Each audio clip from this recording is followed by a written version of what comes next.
Doing all our things, getting our bag organised and all our equipment for the salon.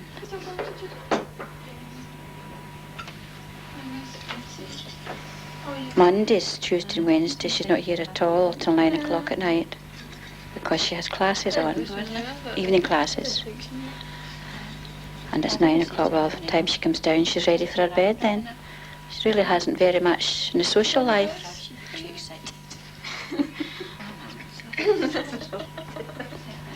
And of course, she has to work at the weekend because she needs money for clothes, and she spends quite a lot of money on clothes and makeup. But on the other hand, she doesn't spend a lot of money on pleasure.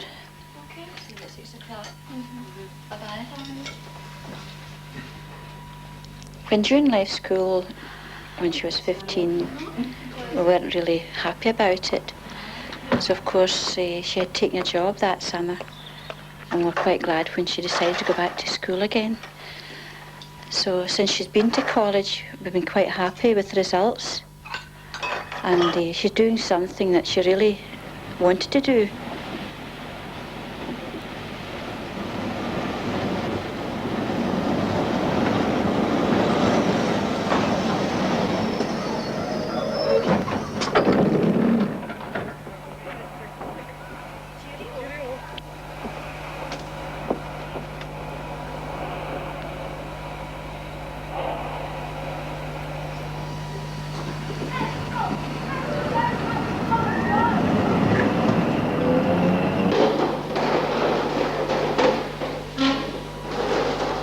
A typical day at the college starts when we arrive at 9 o'clock. We go straight to the salon and we set up. We put out rollers, combs, scissors, everything we're likely to need. Then, as soon as we've set up and we've got gowns, capes and everything out, we go through to the reception area and we take a lady and we ask her for her card, her treatment card. Now this card tells us what treatment she's had in the past, if she's been having her hair tinted, what was used, how long it was put on for, and what the end result was. Now this is a great help. Oh yes, we thought they might have, let it go on for one. During the day. We then take her back, we sit her down, and we decide what treatment we're going to give her. Where did you see this, Dad? It was in a magazine. Soft curls, just along my forehead, and then down to curls to the back. But it was smooth, from about the crown down to about there. Smooth from here down to here, and then curls and then all the curls way around. Right there. Yeah. And apart from hairdressing, we do manicuring, beauty therapy, gents hairdressing, shaving, and anything else we're likely to come across in a shop. We're trained in every aspect of hairdressing. Personally, I love men's hairdressing. I think it's a very, very interesting job, but it's not one I'd like to do all the time. But I think it's important to be able to do it. Manicuring is very, very enjoyable if you can get a good hand and the nails are good. And if you do a good job on the hand, you get a great sense of achievement out of it. So I was thinking of using her as a model for the competition and using her nails for the manicuring exam. The first makeup we learn is for ourselves, how to apply our own correctly and what's the best way to make ourselves more presentable. And then the course goes on to how to treat other people, how to do face massage and eyebrow plucking and general beauty therapy.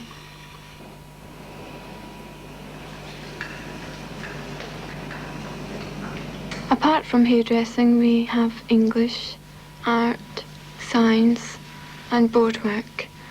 We learn how to write letters if we should ever manage a shop, how to fill out forms. In art, we learn how to mix colours, and how to put hairstyles on faces. In science, we learn what chemicals are put into tints. We learn how much strength the hair has and and what the hair contains. All of the science relates to hairdressing, and it's very important. Well, June, this is the nearest perfect hair you're looking at now. You see it's got medulla and the protein structure there. And we'll now look at a slide before treatment. What do you see in this one, June? The hair's in very bad condition. It has no colour pigment at all, no proteins present in the hair. No, it's not colour pigment. This is protein structure that you're seeing. There's no green protein structure there, that's right. Now we'll look at one that's after the treatment. The colour pigment, the protein's now present in the hair.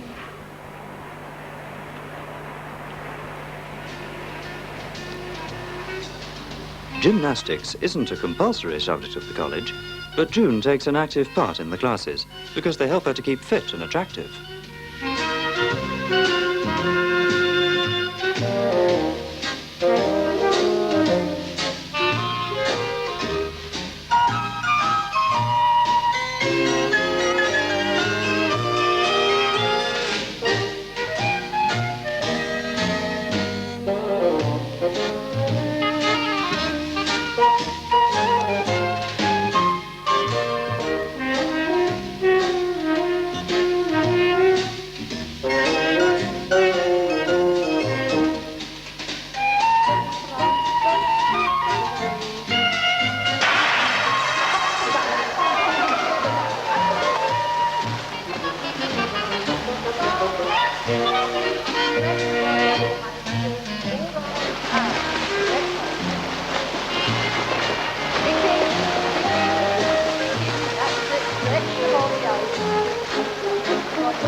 And turn over this time, girls, onto your back.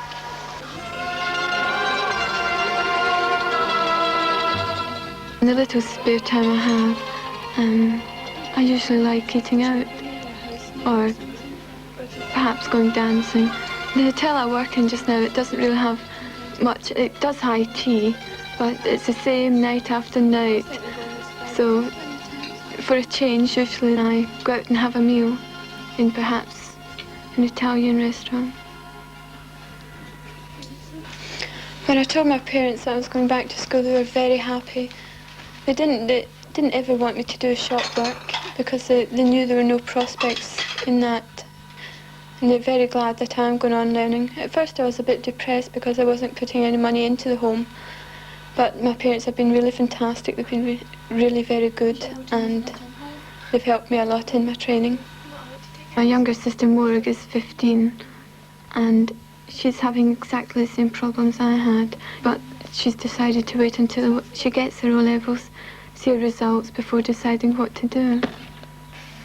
Elizabeth Hamilton is in charge of the hairdressing department at Clydebank. Very often young people come into hairdressing and they've got this idea that it's a glamorous job. Well, it's certainly not a glamorous job. It's a very hard job, but it also is a very satisfying job in that all day long you're seeing results for what you're doing. So therefore at the end of the day, you maybe have worked very hard, but you've had an end product. You've got something to show for what you've been doing. Quite often a child who's not done well at all in school comes into further education and excels. And the reason for this is, for the first time, they've found something that they enjoy doing, and the extra effort they're putting in, being self-motivated, they do really well. And lots of youngsters mature much later, so therefore they're really only starting to work for the first time when they're 16. Sometimes a young person leaves school, they just want to get out of this situation where they're forced, they're compelled to do English, arithmetic or whatever. They leave school and then they realise that if they had done some work in school, they would have been equipped better to cope with a job. And then they decide that, well, they'll have to come back, and further education is the place they go. Then they discover they're now treated as adults, and the emphasis had been moved. It's all altered from their teachers and their parents' problem. It's now become their problem, and they start to think about this, and generally that's when the transition takes place, that they have now taken on the responsibility of learning to do whatever career they've decided on. Every job you do entails some learning, and if you're going to learn at all, you're best getting the best possible teaching, and I think college gives you this.